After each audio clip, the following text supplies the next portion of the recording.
নমস্কার। চৈতির রান্নাঘরে তোমাদের সবাইকে স্বাগত। আজকে আবারও আমি নিয়ে চলে এসেছি ডিমের আর একটা চটজলদি রান্না।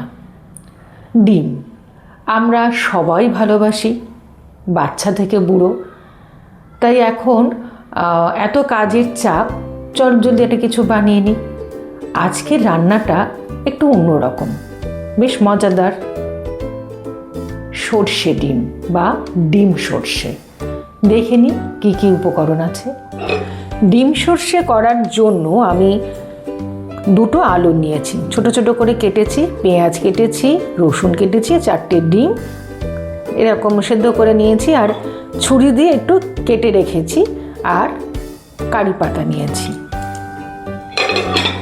এটা আমার সর্ষের তেলের জায়গা, এটা আমার নুনের জায়গা।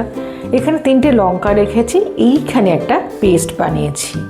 রান্নার বিশেষত্ব কিন্তু এই পেস্টে। যেহেতু ডিম সর্ষে, তাই সর্ষের ভাগটা একটু বেশি দিয়েছি। এখানে আমি হলদে যে সর্ষেটা সেটা আর কালো সর্ষে দুটো নিয়েছি। অল্প একটু আদা দিয়েছি, তিল দিয়েছি, সাদা তিল দিয়েছি। আমার রান্নায় একটু তিলের ব্যবহার হয়ে থাকে, শরীরের জন্য ভালো, টেস্টও হয়। সামান্য হলুদ, গোলমরিচ গুঁড়ো আর নুন দিয়ে একটা পেস্ট বানিয়েছি, ফাইন একটা পেস্ট বানিয়েছি। এবং তার সঙ্গে অবশ্যই করে লেবুর রস।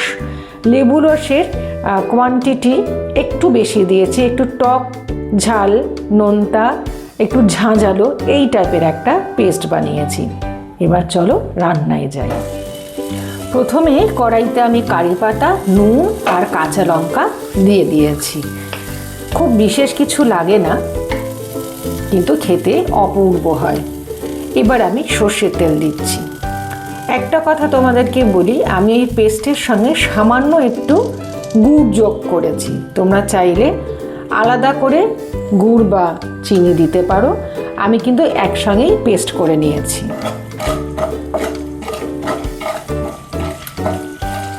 খুব ভালো করে একটু নাড়িয়ে তারপর আমি কেটে রাখা আলু, পেঁয়াজ, রসুন দিয়ে দেব। ডিমটা কিন্তু আমি এখন ভাজছি না।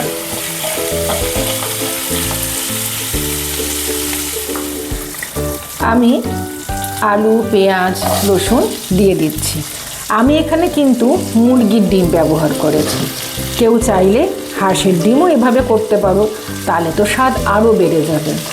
অনেকে বলে জানো বন্ধুরা, যে সেলেসা হয় কিংবা বাতের ব্যথাতে নাকি হাঁসের ডিম খাওয়া চলে না। আবার কোনো জায়গায় শুনলাম যে ডিম তো রান্না হয়ে যাচ্ছে, তাহলে কেন খাওয়া যাবে না? যাকে আমাদের আর কি আছে বলো, টেস্ট ভাল লাগে খেতে, খাবো। পুষ্টি তো দুটোতেই আছে। এটা ঝরঝরে ভাত দিয়ে খেতে পারো, রুটি দিয়ে খেতে পারো, পরোটা দিয়ে খেতে পারো, খেতে কিন্তু খুব ভালো লাগে। আমি আগের দিনও ডিম রান্না দেখিয়েছিলাম। আমাকে অনেকেই মেসেঞ্জারে বলেছো যে ডিমের একটু অন্যরকম প্রিপারেশান যদি দেখাও খুব ভালো হয়।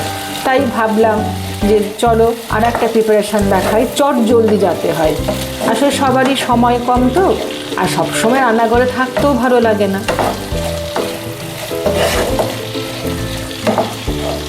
বেশ কিছুটা নাড়াচাড়া করে এবারে আমি ঢাকা দিয়ে দিচ্ছি।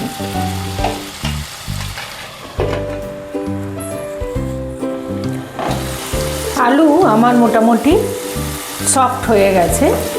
এবারে যেটা আমি করব, এই যেটা পেস্ট বানিয়েছিলাম সর্ষে দিয়ে, লেবু দিয়ে, গোলমরিচ দিয়ে, তিল দিয়ে, হলুদ দিয়ে, সামান্য নুন, আর এখানে দিয়েছি ধনে গুঁড়ো আর কাশ্মীরি গুঁড়ো লঙ্কা, এটা আমি এবার এখন দিয়ে দিচ্ছি।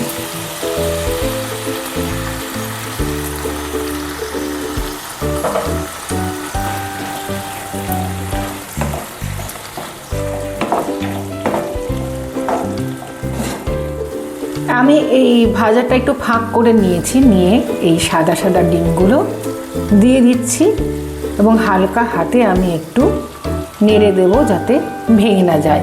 তোমরা চাইলে আলাদা করে ভেজে নিতে পারো, কিন্তু আমি ভাজিনি। ওপর থেকে এরকম আলুগুলো দিচ্ছি।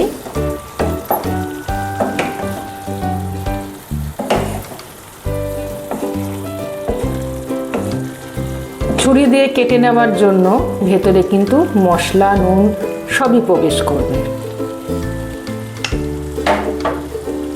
মশলা ধোয়া জলটা আমি দিয়ে দিচ্ছি। প্রথমে অল্প করে দেব, প্রয়োজন হলে আরও একটু দেব।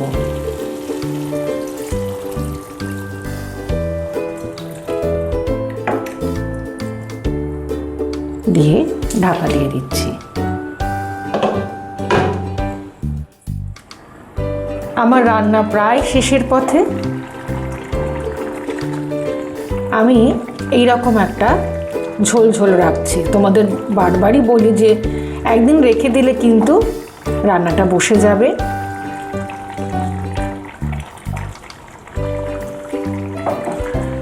গ্যাসটা আমি বন্ধ করে দিচ্ছি।